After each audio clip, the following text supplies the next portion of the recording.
Hey guys, hope you're doing well. I just wanted to do a short video today about understanding intervals and using intervals to get around the fretboard a little bit better and get some fretboard knowledge going.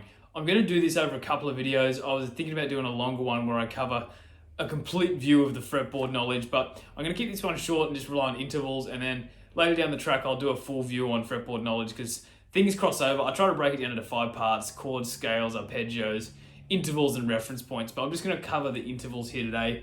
It's a really useful tool that I just feel it gets skipped. There's heaps of stuff on chords and arpeggios and scales and whatnot, but intervals probably not so much. So let's cover it. If we pick a note, let's go to the 3rd fret on the top string. That's a G note. If I go 2 frets across and 2 strings down, I get my octave, which is another G. That you probably have played before in a lot of songs. Bar chords, octaves there. Power chords, octaves there. Righto. Now check this out. If I restart and put my index finger where my ring finger was, I'm now 5th fret on the D. Because this B string comes into play here, and from G to B it's tuned a different interval. It's tuned in thirds. The rest of your strings are tuned in fourths. We have to go an extra fret across. So we go 3 across, still 2 down. It's another G. So we've got G, G, G. Now, if I replace my first finger where my pinky is now on the 8th fret B string, and I go 2 across, 3 up, this is the reverse octave shape. I get another G, replace index finger on the 10 on the A. Now I'm back to my regular shape, 2 across, 2 down, replace index finger, 12 G, and now if anything B string or below, you've got to go that extra fret. So now I've got 3 across, 2 down, back to G, and the last one that I forgot at the start too is if you're on the E string, it's the same on the E string, right? So you can use this as a drill. It's called your octave drill. I teach this to students all the time. I find it really helpful. It's also a good little left-hand dexterity and like an alternate picking, string skipping drill as well. So check this out. I'm going to play it first.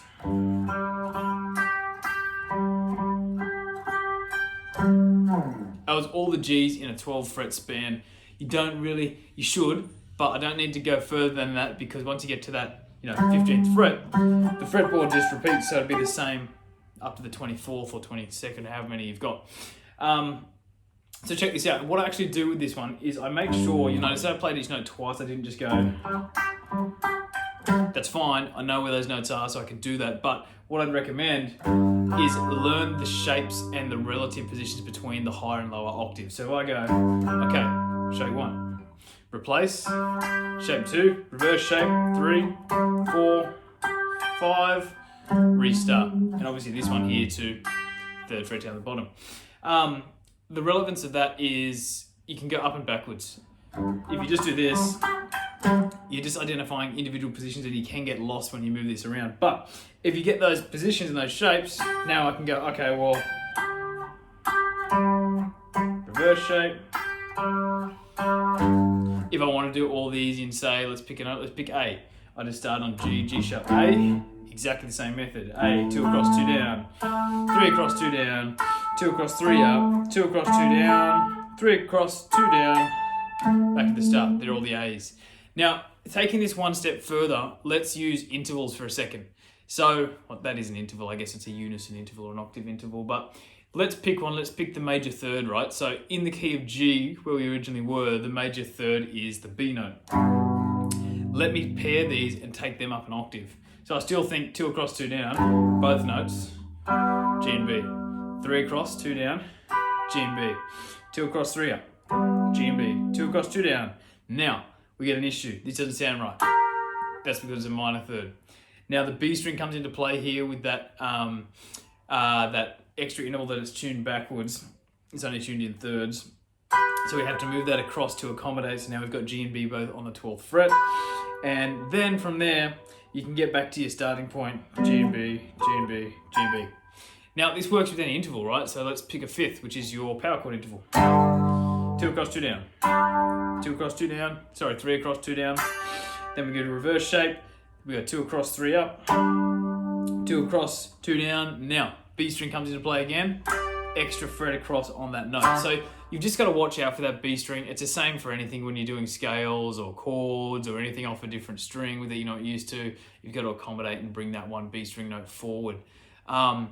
Just quickly on that, why that is your guitar's tuned in fourths What I mean by that is the E to A string, E, F, G, A, 4 notes, A to D, A, B, C, D, D to G, D, E, F, G, G to B, G, A, B. The set of those two strings is tuned in a third, so where everything else is used to being parallel all the way down, that B note is an extra, that B string, sorry, is an extra note back. So we've got to adjust and accommodate when we're playing those shapes and positions. So yeah, that's all I want to cover. That's it. Just intervals, using to help find your fretboard knowledge around.